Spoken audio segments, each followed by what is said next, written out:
Okay, now that we have our four tangents, the next step is to fit three what are called simple circular curves to those four tangents. The reason they're called simple is because the radius is constant. There are some types of curves that are called spiral curves, where the radius changes as you move through the curve. But that's not what we're doing here. We're just adding three simple circular curves. Roads aren't constructed typically with bearing brakes like this, where suddenly you would change direction. We incorporate circular curves as a means of changing direction. So the way we're going to do this, we're going to, let me zoom in a little here. We're simply going to add a circular curve between these two tangents and another circular curve over here between these two, and then a third one between these. So that's 1, 2, 3 circular curves. Very easily done with Civil 3D. We're going to go to this command, right, or this icon right here in our draw palette, and I'm going to choose create curve between two lines. And again, you can take time to read these. It says it creates a curve between two existing lines and trims the lines to the arc endpoints, and that's exactly what we want here. So to do the first one, I simply select the first tangent, then I select the second tangent, and in order to complete this task, Civil 3D requires one more piece of information, and any one of these parameters would be sufficient to define the curve. We're going to use radius, so I'm going to go down here and select radius, and the radius for this first curve, let's see, what did I have? 100 feet.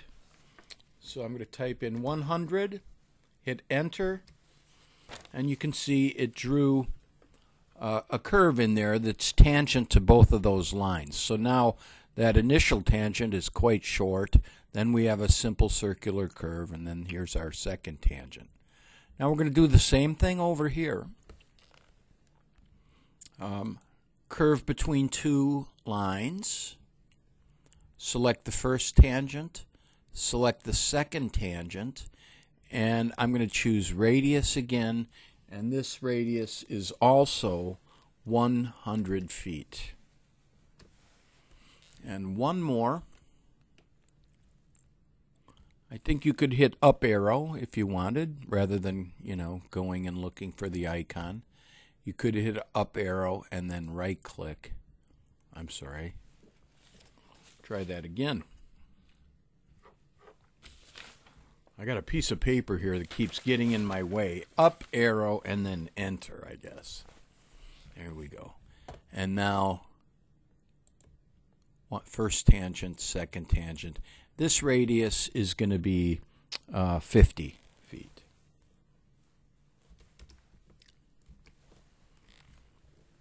Okay, so now you can see we've got our alignment pretty much defined. The next step is going to be to define, these are just simple objects, they're arcs and lines. We're going to use these objects to define an alignment now. So what I'd like to do is I'm going to go to my Create Design palette here, and I'm going to choose alignment right here. Okay, so let's choose alignment, and we're going to come down here to create alignment from objects. This command converts a series of graphic entities to an alignment. That's what we want. Now I believe you have to select them in the correct order. So I'm going to select them 1, 2, 3. I think it's 7 objects. 4. There's a little tangent here. 5, 6, 7. Right click. And what you see is a bunch of arrows that appear, and this indicates the direction of increasing stationing. And typically in civil engineering projects, stationing will increase to the east and to the north, and this is going northeast, so that's perfect. So I'm just going to hit enter here, and now we get this this dialog box. So I'm just going to call this alignment 1.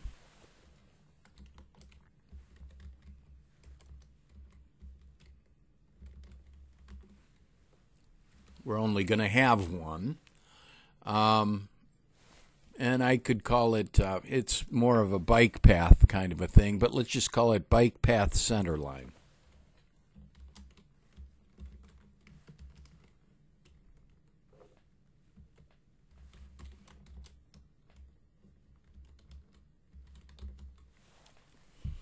Okay, now I typically don't want to start with 0 plus 0, 0 as my station.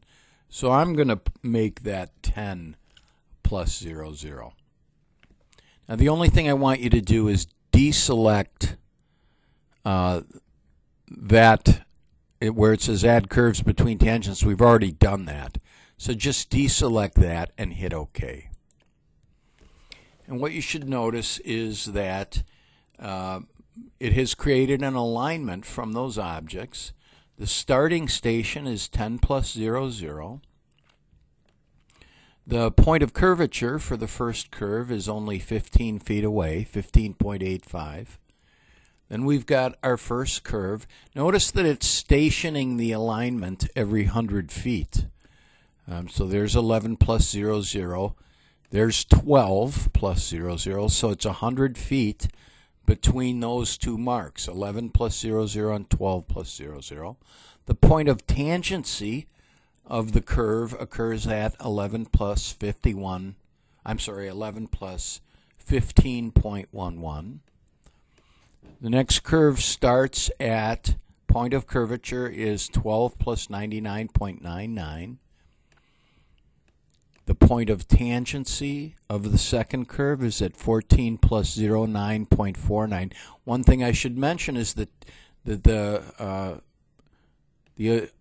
stationing follows the curve, of course. And so I'll just check in here. Our last station is, everyone should get the same answer, 16 plus 15.14. That's easy to remember, 16, 15, 14. I've always done it this way. I always get the same results. So hopefully you did too. Now we have a surface and an alignment, and our next step will be to create a profile, which is the marriage of the surface and the alignment.